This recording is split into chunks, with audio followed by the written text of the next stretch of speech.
মাংসের জন্য আমি গোটা মশলা বেটে নিচ্ছি। এখানে কাঁচা লঙ্কা, আদা, রসুন, শুকনো লঙ্কা, ধনে, জিরে সব একসঙ্গে ভালো করে বেটে নেব। এর সঙ্গে টমেটোও দেবো। আমি দেখুন কড়াইয়ের উপর তেল দিয়ে পেঁয়াজগুলো দিয়ে দিয়েছি। এর সঙ্গে নুন আর চিনি দিয়ে একদম পেঁয়াজটা নরম করে নিয়েছি। আর বাটা মশলার উপরে আছে হলুদ আর একটু কাশ্মীরি লঙ্কা গুঁড়ো।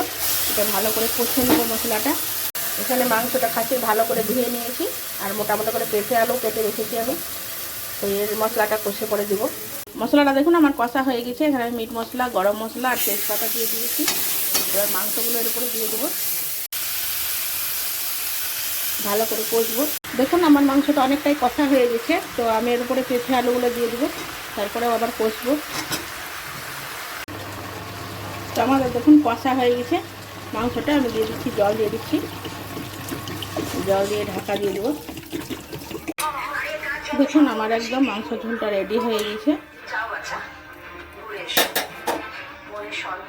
ঝোলটা একটু পাতলাই করেছি আমি।